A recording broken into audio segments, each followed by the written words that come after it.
What's going on, gang? Welcome back to the channel. So today we're going to take a look at how you can make your own glitchy transitions. So let's get right into this.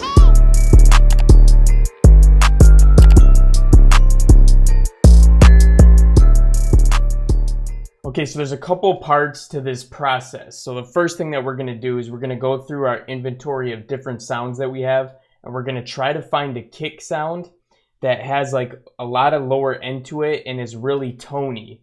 Like it almost sounds like a note. Like you can almost depict what note it's going to be in.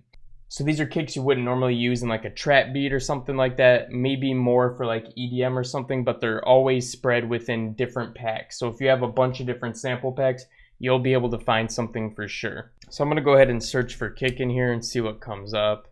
See if I can find something that might be good.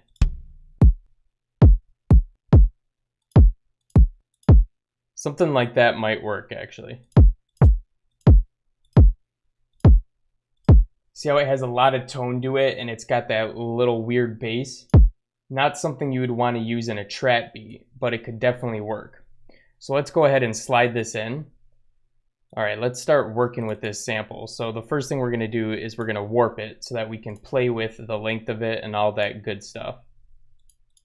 We're going to go ahead and drag this top down so we can see the sample as we're playing with it. And then we're going to stretch out this. We're going to pull it forward and just stretch it out just a little bit here. Now what we're going to do is we're going to reverse this. And then we're going to play with the sample more. We might have to stretch a little bit more or a little bit less to get the sound right. So what we're actually going to do is try to chop off just that tip there. But for the time being, we want to just get the sound right. So let's listen to this really quick.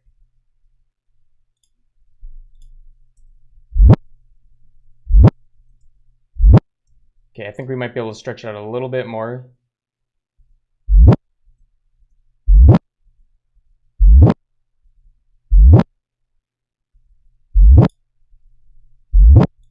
Okay, so that's starting to sound good, but obviously that last little clippy part of it where the kick is first initialized, we don't want that.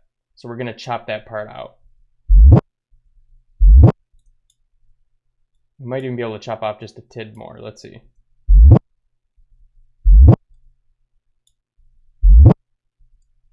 All right, so let's play with that. And now let's listen to how it's going to sound with the beat. So I'm putting this right before the first part of my drop here. And notice that I'm also going to cut off the melody right here, so it's going to give this its own room to shine. Now the cool part about this is if you pick out the right kick and it's got that tony part to it and it's a little bit bassy and you stretch it out far enough, it's actually going to sound like it's almost glitching a little bit right before the drop, which is a really cool effect that you can get. So let's listen to this really quick.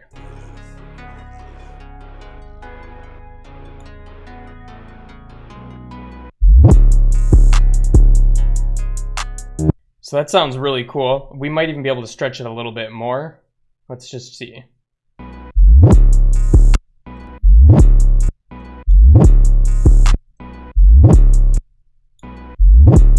The only thing I don't like is when it comes to this very end section.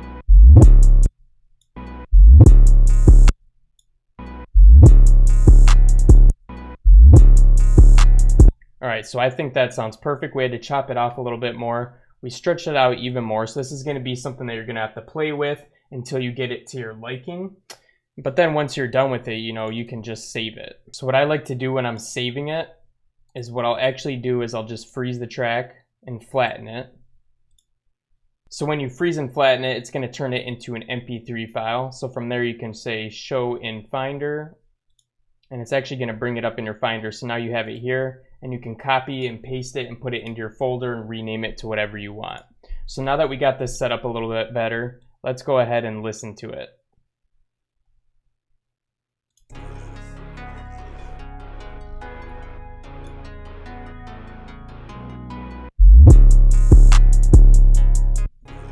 So obviously you're going to want to mess with the volume levels to make sure that it's sounding right. This might be a little bit low. Let's see. Let me listen back to it.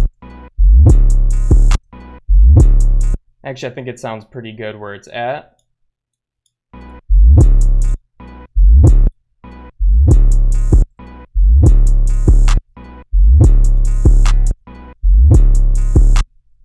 Okay, so just turning it down a little bit right there really works, but if you wanted to save this sample as a lower volume, you could turn down the volume right over here, and that's actually going to change the waveform. So when you get it to the right level in the waveform, you can then freeze and flatten it again, and then go ahead and copy that sample into your thing. Alright guys, so that's how you make a glitchy transition effect using a reverse kick and then stretching out the sample just a little bit. The main thing is just finding a sample that has that weird tone to it and the bassy undertones that you wouldn't normally use in a trap beat. So like you saw, I got mine from Cymatics. Cymatics has tons of free packs. I obviously don't use any of these packs anymore, but they have some good kicks in there if you want to get this sort of effect. Anyways guys, smash that like button for me if you like this one, and subscribe to the channel if you're new here, because we're uploading daily videos that you're not going to want to miss out on. But besides that, I'll be catching you guys again in the next one. Peace out.